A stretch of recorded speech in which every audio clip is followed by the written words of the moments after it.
네, 오늘 본문에서 보면은 예수의 제자들이 금식을 하지 않는 것에 대해서 지금 따지는 사람들이 있었던 거죠. 그래서 이렇게 따지듯이 이렇게 질문하는 이 사람들은 당연히 예수님과 계속해서 부딪혔던 바리새인들일 거라는 생각이 듭니다. 어찌하여 그럴 수 있느냐 이렇게 묻는 것은 사실 묻는 것이 아니죠. 질문이 아니라 지금 꾸짖고 비판하고 있는 모습입니다. 그렇기 때문에 지금까지 계속해서 왜 세리들과 잔치를 벌리느냐 이런 것들로 계속 부딪혔던, 그들을 꾸짖었던, 하나님 외에 누가 용서할 수 있냐 이렇게 계속해서 꾸짖었던 바리새인들의 그 말투와 똑같은 것이죠. 그런데 마태복음을 보면 거기에 반전이 있습니다. 마태복음 9장 14절 보겠습니다. 같이 한번 읽어보죠. 그때 요한의 제자들이 예수께 나와 이르되 우리와 바리새인들은 금식하는데 어찌하여 당신의 제자들은 금식하지 아니하나이까. 아멘. 그러니까 지금 이렇게 따져 묻고 있는 사람들이 바리새인들이 아니라 세례 요한의 제자들이었다는 거예요. 그러니까 지금 세례 요한은 예수님을 따랐던 사람이고 예수님을 환영했던 사람인데 지금 그 제자들이 예수님께 와서 지금 따지고 있다는 거죠. 바리새인들과 자기들은 일주일에 2번씩 이렇게 금식하고 있는데 왜 당신의 제자들은 하지 않습니까? 이렇게 지금 어떻게 보면 바리새인들과 같은 편에 서가지고 예수를 꾸짖는다는 것이 납득이 잘 안 되죠. 우리가 생각할 때 바리새인 하면은 아주 악한 자들로 여겨지잖아요. 아마 교회를 오래 다닌 분들은 많이 아실 거예요. 심지어 이 미국이나 이런 서양 쪽에서는 Pharisee라는 이 말 자체가 그냥 어떤 하나의 관용어처럼 쓰이고 있죠. 아주 위선적인 사람들을 말할 때 Pharisee라 이렇게 얘기하잖아요. 그러니까 바리새인이라고 하면은 아주 악한 자들이라고 우리는 생각하지만 사실 그때 당시에는 바리새인이라고 말하면 엄청난 칭찬이었어요. 사회에서 굉장히 존경받는 사람들이었습니다. 이 바리새인이라는 이 뜻이 구별된 사람이라는 뜻이거든요. 거룩한 사람이다. 그들은 구약 성경에 나와 있는 율법들을 다 합치면 한 600개 정도가 되는데 그거를 철저하게 지켰을 뿐만이 아니라 거기에 확장판인 2000여 개가 되는 미시나라는 그 또 세부 규칙들이 있는데 그것까지도 철저하게 지켰던 그런 사람들이었어요. 그러니까 매주 월요일과 목요일은 금식을 하는데 물도 마시지 않는 금식을 했다고 합니다. 그러니까 매주 이틀을 완전히 금식을 했던 이 사람들을 보면 종교적 열심으로는 이 사람을 따를 자가 없는 거죠. 그렇기 때문에 그때 당시에 바리새인이라고 하는 것은 지금하고는 아주 다른 의미였다는 것을 알 수 있습니다. 그렇기 때문에 요한의 제자들은 그 시대의 대표적인 신앙인들이었던 바리새인들, 그리고 자기들도 이제 새로운 신흥 세력인 거죠. 신흥 세력인 자기들도 이렇게 계속해서 금식하고 굉장히 율법을 잘 지키면서 살고 있는데 왜 당신들은 이렇게 전혀 다른 모습으로 살고 있습니까? 굉장히 불쾌한 것을 드러내고 있는 거예요. 그런데 그들이 불쾌감을 계속 가졌던 것이 이번 한 번이 아니라는 것을 알 수 있는 것은 그 전에 그 죄인들하고 세리들하고 잔치를 벌렸을 때 그 모습도 세례 요한은 그들을 굉장히 꾸짖었었거든요. 그러니까 세례 요한의 모습하고 예수님의 모습이 너무 달랐기 때문에 그들이 보기에도 그게 너무 충격적인 거예요. 더군다나 지금 현재 요한이 어디에 있었습니까? 요한이 지금 감옥에 갇혀 있었어요. 헤롯에게 붙잡혀서 감옥에 갇혀 있는데 예수님은 이렇게 잔치도 벌리고 전혀 그것과 상관없는 것 같은 이 행적들을 볼 때 그냥 분노가 치밀러 올랐던 거죠. 그렇다면은 예수님이 바리새인들이 이렇게 질문했을 때는 굉장히 강하게 꾸짖으셨잖아요. 그러면 예수님이 지금도 꾸짖었어야 되는데 바로 이 대상이 세례 요한의 제자들이었기 때문에 예수님이 굉장히 친절하게 이들을 대해줍니다. 세례 요한이 예수님이 나타났을 때 예수님에게 막 사람들이 몰려가니까 이 제자들이 또 와가지고 그랬잖아요. 스승님, 이렇게 지금 사람들이 다 예수님에게 가는데 우리가 꾸짖어야 되지 않습니까? 그러니까 꾸짖을 게 아니라 내가 오히려 더 기뻐한다. 신랑이 왔을 때 그 신랑의 친구들이 기뻐하는 것처럼 나는 그렇게 기뻐한다. 이렇게 말했던 사람이 세례 요한이잖아요. 예수님이 바로 그 비유를 그대로 가져와 가지고 이 세례 요한의 제자들이 이미 들었던 그 비유를 그대로 가져와 가지고 대답을 하잖아요. 신랑과 함께 있을 때 어떻게 금식할 수 있느냐? 지금은 특별한 시간이다. 내 제자들에게 이 시간은 지금 신랑과 함께하는 혼인잔치 같은 시간이기 때문에 지금은 금식할 수 없는 거다. 이렇게 굉장히 친절하게 지금 설명을 해주시는 거예요.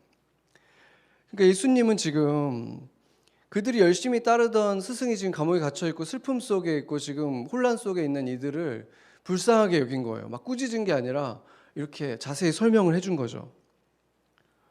그리고 나서 이제 중요한 말씀을 해주는 거예요. 그들이 앞으로 가야 할 길에 대해서 말씀해 주시는 건데, 첫 번째 비유는 21절 보면은 생배 조각을 낡은 옷에 붙이면, 생배 조각은 조금 이렇게 질기죠. 새 거니까, 새 옷은. 근데 헌 옷은 이미 약간 헐거워져 있고 부드러운데 그걸 두 개를 붙이면 서로 당기는 힘이 다르니까 옷이 더 볼품없게 돼버리겠죠. 더 망가지는 거예요. 그리고 두 번째 이미지는 새 포도주를 이제 낡은 포도주 이 주머니에 이 가죽 부대에 집어넣는 거를 표현을 하신 건데, 낡은 가죽은 딱딱하잖아요.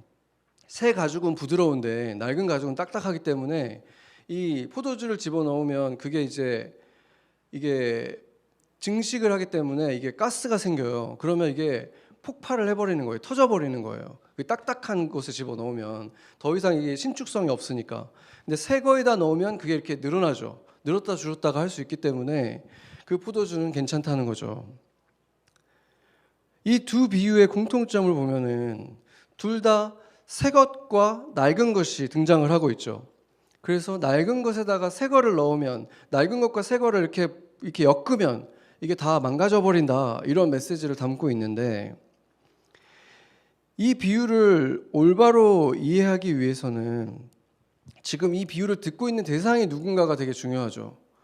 만약에 바리새인이나 제자들이었다면, 예수님의 제자들이었다면 내용이 좀 달라질 수 있지만, 이 지금 대상이 요한의 제자들이기 때문에 의미가 명확해지는 거예요. 지금 당시에 온 유대가 지금 세례 요한에게 나와서 세례를 받았다고 얘기를 했거든요, 성경이. 그만큼 지금 세례 요한이 굉장한 영향력을 끼치고 모든 사람들이 요한의 제자가 되려고 했던 거예요. 그러니까 그때 당시에 세례를 받는다는 거는 다른 이교도였던 사람이 유대교로 들어올 때 세례를 받았고, 그 안에서도 어떤 다른 교파로 넘어갈 때 이런 세례의 이 행사를 했어요. 그러니까 이것의 의미는 뭐냐면 이제는 세례 요한파가 생겼다는 거예요. 사람들이 세례 요한을 지도자로 하는 새로운 유대교 안에서의 어떤 이 파가 형성이 된 것이죠.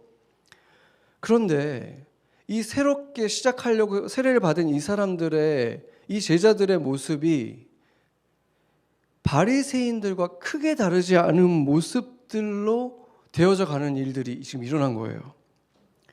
바리새파 같은 경우는 대도시에 있었던, 이스라엘에 있던 도시의 어떤 중산층의 사업가들이었어요.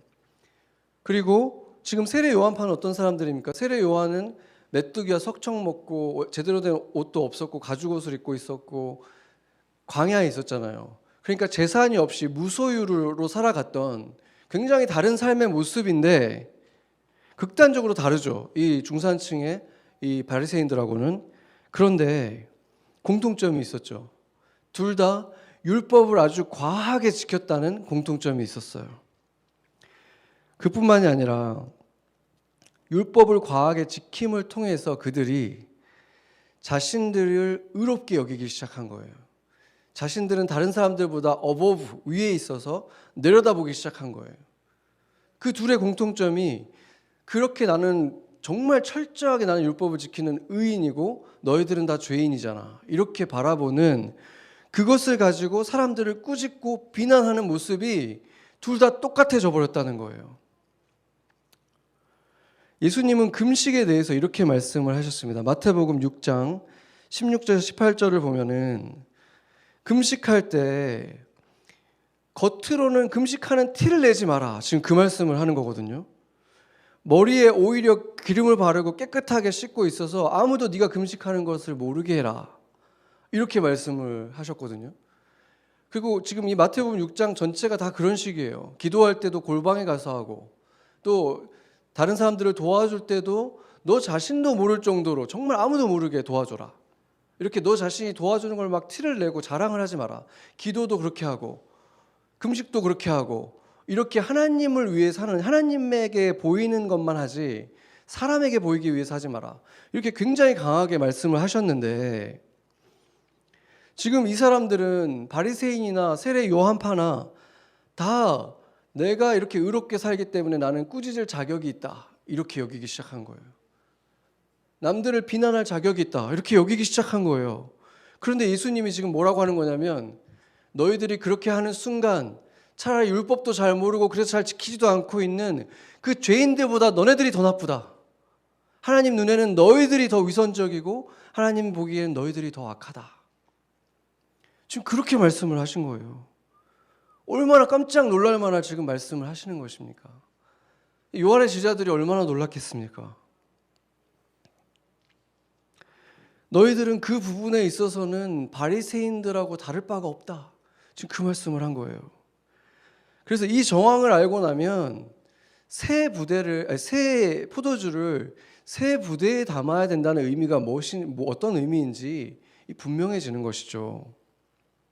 너희는 지금 요한에게 세례를 받음으로 인해서 하나님과 정말 이제 올바른 관계를 맺기 위해서 회개를 하고 새로운 시작을 추구를 했는데, 왜 다시 옛날 그 바리새인과 비슷한데 그냥 조금 다른, 성향은 다르지만 결국은 똑같은 낡은 부대가 돼버리려고 하느냐. 지금 그것을 그들에게 아주 부드럽게 비유를 통해서 가르쳐주고 계신 것입니다.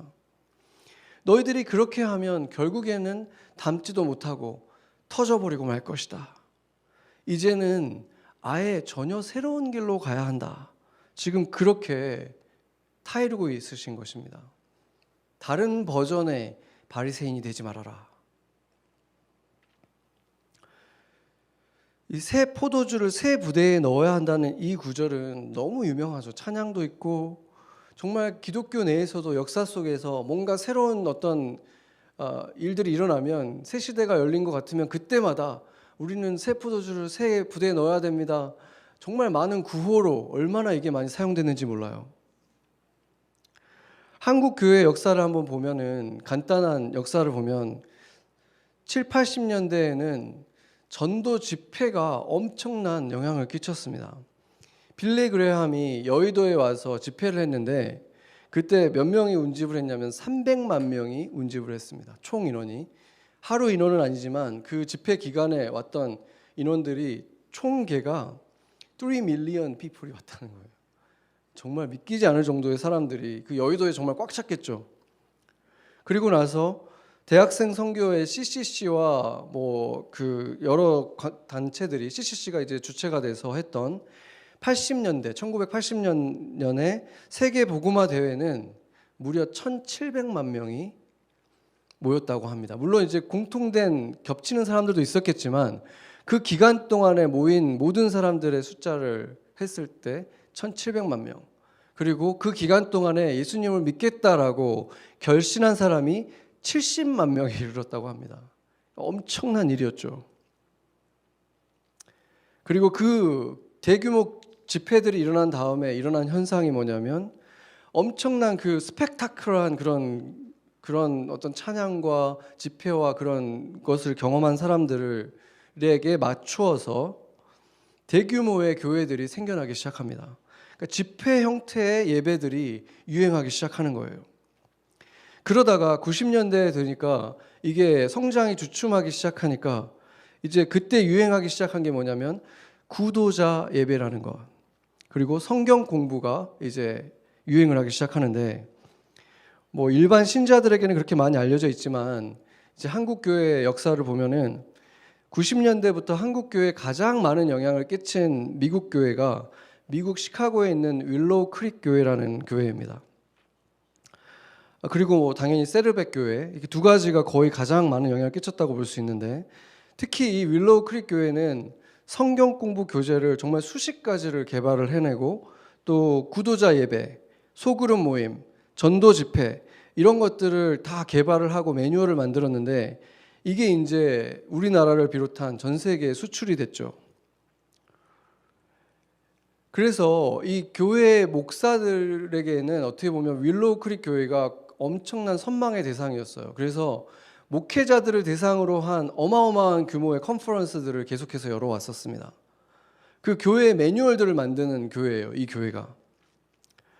그래서 이 교회는 이제 교회 자체에서 전문적인 기관을 만들어가지고 여론조사도 하고 또 이 시대가 요구하는 예배의 모습, 교회의 모습을 계속해서 찾아 나선 거예요. 그러니까 새 부대를 계속해서 개발하는 역할을 감당을 했습니다. 그러니까 지금 이 시대가 요구하는 것이 무엇인지 판단을 해서 그거를 제시를 하는 거예요. 그거에 맞춰서 제시를 하는.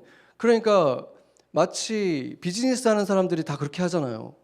지금 소비자들이 뭘 원하는가 파악을 해서 그걸 제공해 주는 거죠. 그걸 해서 굉장한 효과를 발휘를 했고 정말 뜨거운 반응을 보였습니다. 그래서 전 세계 많은 교회들이 그 매뉴얼을 가져가서 똑같이 엄청난 성장들을 일으키게 됩니다. 특히나 이 교회가 센세이션을 일으켰던 부분은 일명 구도자 예배입니다. 우리들이 보통 교회에서 1년에 한두 번 뭐 그 친구 초청의 밤 이런 걸 하잖아요. 그러니까 뭐 예배가 끝나고 저녁에 이제 그런 잔치를 벌리는데 그때는 어떻게 합니까? 문턱을 낮추잖아요. 교회 문턱을 낮추고 불신자들도 편안하게 그냥 그 자리에 있을 수 있도록 뭐 주기도문을 한다거나 뭐 일어나서 찬양을 해야 된다거나 이런 것들을 다 없애고 그냥 편안한 분위기에서 복음을 들을 수 있는 기회를 이렇게 1년에 몇 번씩 하잖아요. 근데 그거를 매주 모든 예배에 다 적용을 하는 거예요. 그래서 누구나 교회에 편안하게 나올 수 있도록 그렇게 만드는 거예요. 교회 예배 형태를. 그것을 구도자 예배, 시컬들을 위한 예배라고 합니다. 그 반응은 정말로 뜨거웠습니다. 그것을 받아들인 교회들마다 한국에 있는 교회든 미국에 있는 교회든 정말 많은 사람들이 모여들고 그랬기 때문에 그 시대의 그 방식이야말로 구도자 예배야말로 새 부대다 이렇게 여겨진 거죠. 미국의 많은 교회들이 그 교회의 그 방식을 그대로 베꼈고 한국의 교회들은 예배 방식, 그 교회 쓰고 있는 모든 성경 공부 교재를 그대로 다 수입해가지고 한국에서도 그만한 성공을 거두었습니다. 그런데 몇 년 전에 2018년에 그 교회 설립자 빌 하이벨스가 자신의 교회에서 이제 그 32년이 지난 후에 이제 그 교회에 대한 백서를 만들어 본 거예요. 그런 것들이 이제 얼마나 임팩트를 끼쳤는가를 굉장히 깊이 있게 조사를 했는데 그 조사 결과를 받아보고 천지가 흔들리는 그 경험을 했다고 합니다. 이 목사님이. 그 책의 이름이 이제 Reveal, Where Are You?인데 한국말로 굳이 번역을 하면 계시, 하나님은 어디 계십니까? 뭐 이런 제목인 거예요. 그래서 이제 이 평가를 해봤는데 그 교회에 그러니까 부목사님 두 분이서 3년간에 걸쳐서 조사를 한 거예요. 그 교회에서 주관을 해서 조사를 한 거죠. 그래서 그 교회에 속해 있는 6개의 교회 뭐 10,000명이 넘는 사람들을 대상으로 해서 3년간 조사를 했고 또 필요한 경우에 1:1 면담까지 하면서 굉장히 심층적인 조사를 했는데 그 저자들의 결론이 뭐였냐면 뭔가 잘못됐다. 우리가 실수했다. 이런 결론을 내렸다는 거예요. 숫자로는 성공했는지 모르지만 예수 그리스도의 참된 제자를 만드는 일에는 우리가 실패했다. 이렇게 고백을 한 거예요. 지난 32년간 자신들만 사용한 게 아니라 전 세계로 수출된 그 성경 공부, 소그룹, 자원봉사, 전도 이 모든 프로그램들이 이 교회들에 수출이 되고 거기에 다 정착됐고 수많은 교회들이 숫자적으로 엄청난 성장을 했는데 이제는 그래서 교회 하면은 그들이 만든 그 모습이 먼저 떠오르는데 사람들이 교회 하면 떠오르는 모습이 그거가 돼버렸는데 정작 하나님과 이웃을 사랑하십니까? 라고 물었을 때 대부분이 예스라고 대답을 못했다는 거예요. 그들은 그 시대의 사람들이 원하는 것을 줬어요. 그리고 큰 인기를 얻었습니다. 그런데 정작 뚜껑을 열어보니까 그들이 원하는 것은 줬지만 그들에게 정말 필요한 것은 주지를 못했다는 결론이 내려진 것입니다. 그래서 그 담임 목사가 이렇게 얘기를 했어요. 고칠 수 있는 수준이 아니다. 백지부터 다시 시작해야 한다. 실은 새 부대가 아니었다는 거예요. 새 것 같아 보이는 낡은 부대였다. 바리새인이나 요한의 그 새 제자들, 새 무브먼트는 정극단에 서 있었지만, 성향은 정반대였지만 결국은 다 자신을 높이는, 자신을 의롭게 여겨버리는 신앙을 가졌던 것처럼 새 것처럼 보였으나 낡은 부대였던 것입니다. 그리고 이 교회는 결국 며칠 전에 그 5월 말에 자금난에 봉착했다고 고백을 하면서 스태프들의 30% 이상을 레이오프한다고 발표했습니다.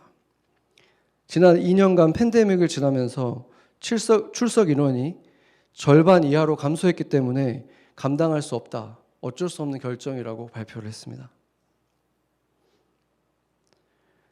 32년간 좋은 프로그램들을, 정말 수백 개의 것들을 만들어내고 전 세계에서 수출을 해서 똑같은 성장들이 그 나라들마다 다 일어났는데, 스스로의 고백처럼 그 많은 프로그램들을, 졸업장을 수많은 졸업장들을 가지고 있는데 그 사람들의 영혼은 성장과 변화가 일어나지를 못했다는 거예요.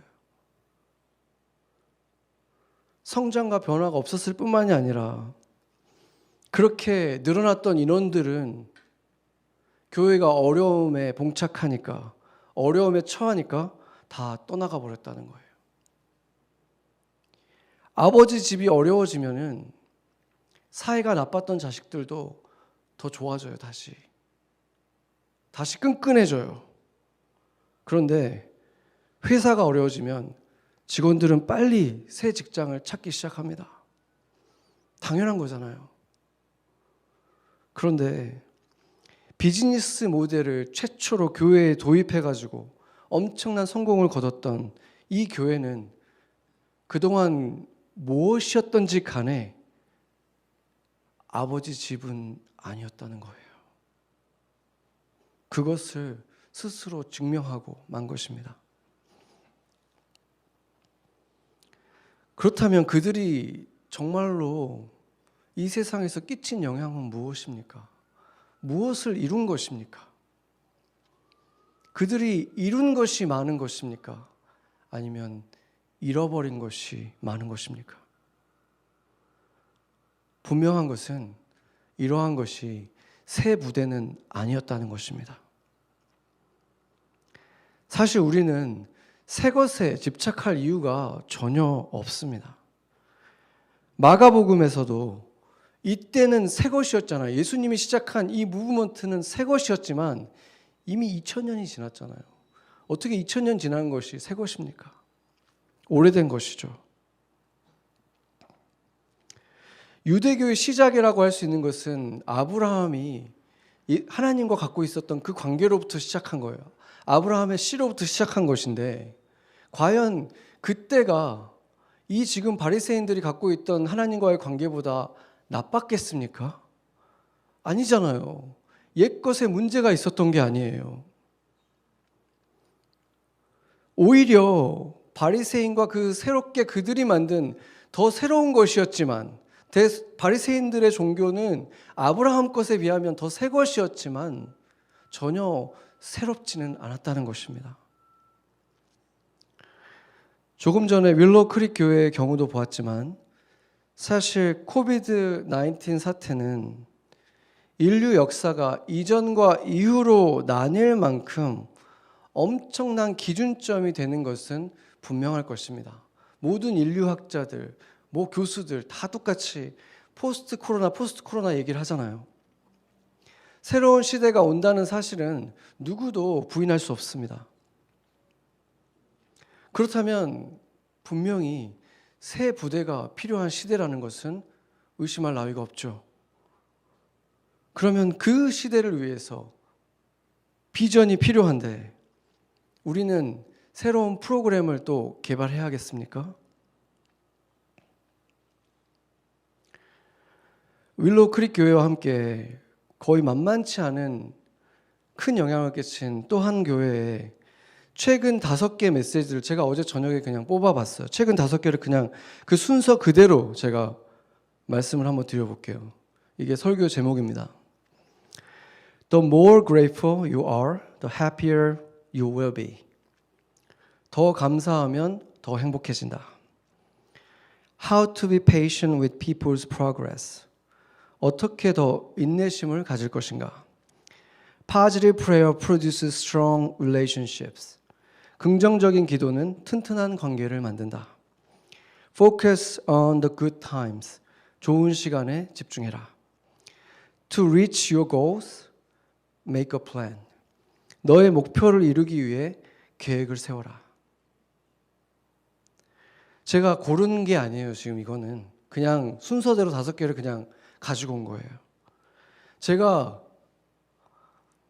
이 교회의 이 메시지를 가져오려고 들어갔을 때는 제 생각에는 이렇게 많이 섞여 있네요라고 얘기하려고 그랬어요. 섞여 있다는 얘기를 하고 싶었는데 이 5개를 보는 순간 정말 말문이 막히더라고요. 정말 가슴이 메어왔습니다. 문제가 보이십니까?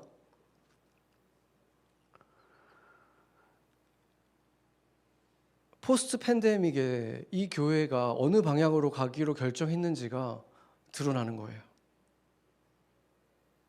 그들이 생각한 새 부대가 어떤 모습인지 너무 보이는 거예요. 앞으로는 더욱더 너의 행복, 너의 계획,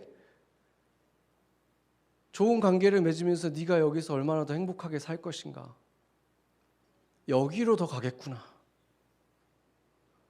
정말 망연자실이라는 마음이 들 정도였어요. 지금도 이분의 길을 따라서 수많은 한국을 비롯한 전 세계의 교회들을 이 길을 따라갈 걸 생각하면은 가슴이 아픈 거예요. 결국은 소비자들을 위한 길로 더욱 가겠다. 이것이 과연 예수님이 기대하시는 새 부대의 모습이겠습니까? 지금 우리에게 필요한 새 부대는 새로운 것이 아닙니다. 아주 오래된 것, 2000년이나 된 예수님이 목숨 바치시며 세우신 그 교회, 그 오래된 새 부대가 필요한 시대인 것입니다. 제가 MMC를 맡고 나서 지난 3년간 이 교회에 주신 메시지들을 한번 쭉 제가 돌아봤어요. 제가 그 3년의 말씀들을 미리 준비했을 수도 없고 계획할 수도 없었지만 그 안에는 주님의 꿈이 보였어요.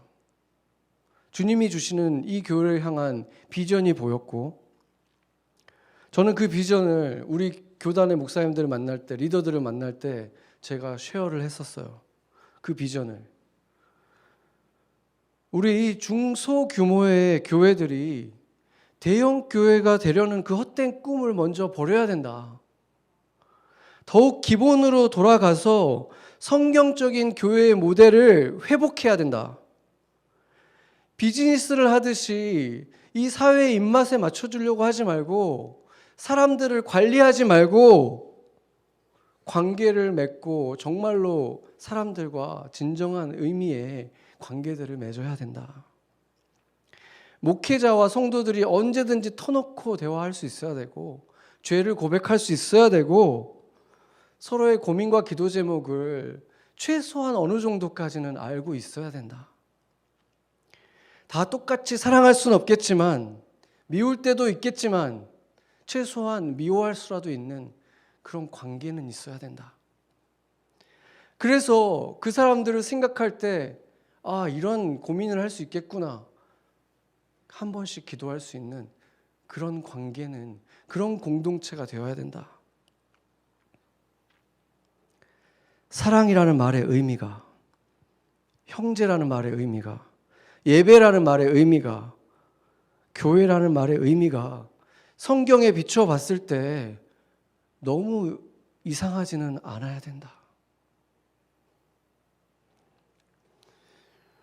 아무리 우리가 살아온 시대에 교회라고 하면 떠오르는 어떤 모습이 있고 그 이미지가 너무 강렬해서 그게 아니고서는 좀 문제가 있는 교회처럼 보일 정도로 그게 강렬해도 성경에 비춰봐서 그게 아니면 성경이 틀린 것은 아니지 않느냐.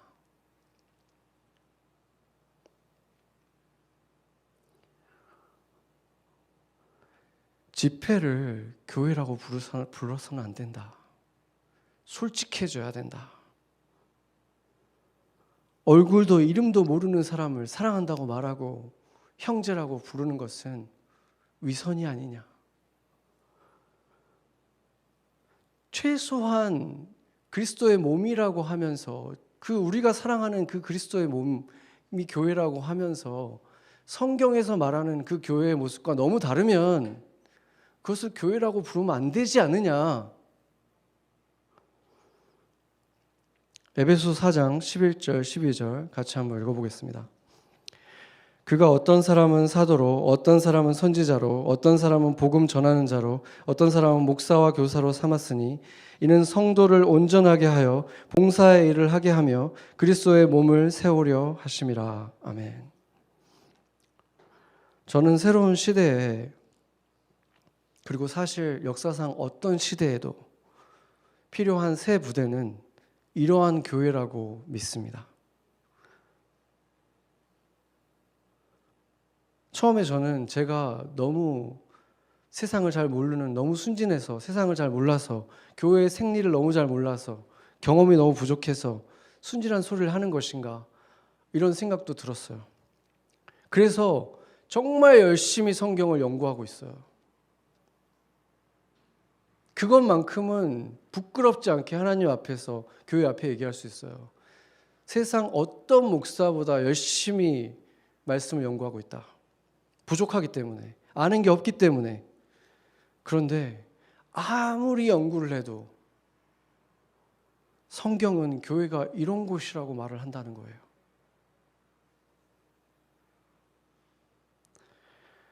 목회자와 몇몇의 직원들이 대부분의 일을 다 하고 나머지 대부분의 교인들은 서비스를 받으면서 피를 내듯이 헌금하고, 그런 것이 아니라 최대한 모든 사람들이 할 수 있는 작은 일들을 하면서 같이 함께 세워가는 그런 공동체가 교회라고 성경은 그렇게 말하고 있잖아요.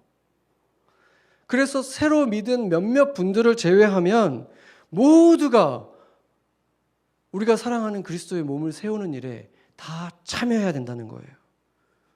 그것이 그리스도의 몸이고 그것이 바로 교회의 정의라는 것입니다.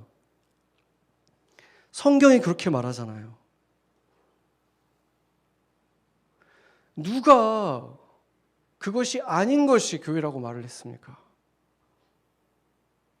누가 대부분의 사람들은 그냥 앉아서 서비스만 받는데 10년을 다녀도 그러고 있는데 그걸 교회라고 말했습니까? 누가 그렇게 정의했습니까? 제가 볼 때 성경은 아니에요. 그리고 성경은 교회를 위해서 교회가 존재하는 것이 아니라 세상을 위해서 교회가 존재한다고 말을 했습니다. 세상에 비치고 세상의 소금이 되어야 된다고 말씀했습니다. 그래서 성도들은 교회에서 너무 많은 시간을 보내면 안 돼요. 각자의 삶의 터전에서 자신에게 하나님이 맡겨준 자주 만나는 사람들, 직장의 동료들, 이웃들, 이 사람들에게 그리스도의 대사가 되어서, 작은 그리스도가 되어서 일상에 맡겨준 그 사람들을 위한 내가 목자고 내가 레위인이다. 그 역할을 감당하는 사람들이 그리스도인들이에요. 그 목자들이, 작은 목자들이 모여서 예배하는 곳이 교회예요. 그렇게 세상에 빛과 소금이 되는 거예요, 교회는.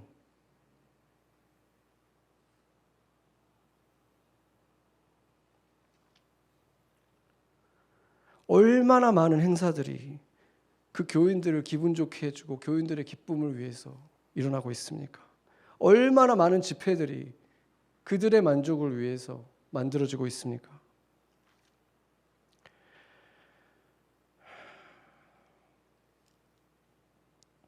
그것을 위해서, 교회가 교회답기 위해서 목사는 성도들의 영적인 상태를 알고 있어야 돼요. 한 사람 한 사람, 그들을 영적으로 성장시키는 것이 그 사람의 사명이에요. 어떻게 얼굴도 모르고 이름도 모르고 기도 제목도 모르고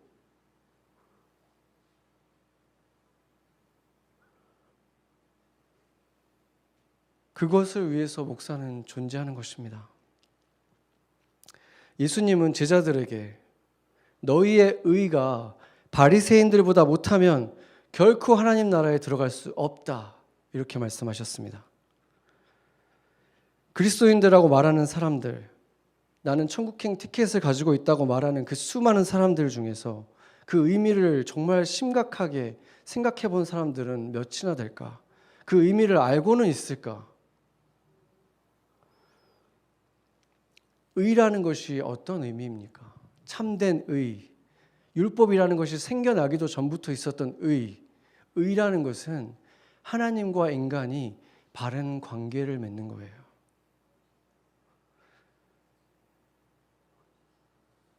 하나님이 나의 창조자고 나의 주인이고 나의 왕이고, 그렇기 때문에 내가 경외해야 되는 대상으로, 그것이 분명하지 않다면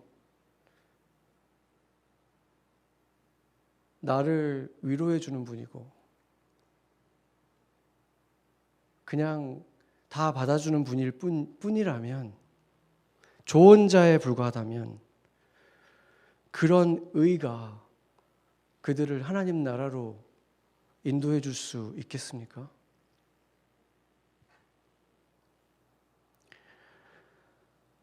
바리새인들과 그의 제자들은 자신들이야말로 천국에 당연히 들어가는 사람들인 줄 알았습니다. 아마 천국에서도 상석에 앉아 있을 존재들이라고 굳게 믿고 있었습니다. 그런데 예수님은 맹인이 되어서 맹인을 인도하는도다. 맹인이 맹인을 인도하면 둘이 다 구덩이에 빠질 것이다, 이렇게 말씀하십니다. 여러분의 눈에 보이는 새 부대는 어떤 모습입니까? 같이 기도하시겠습니다.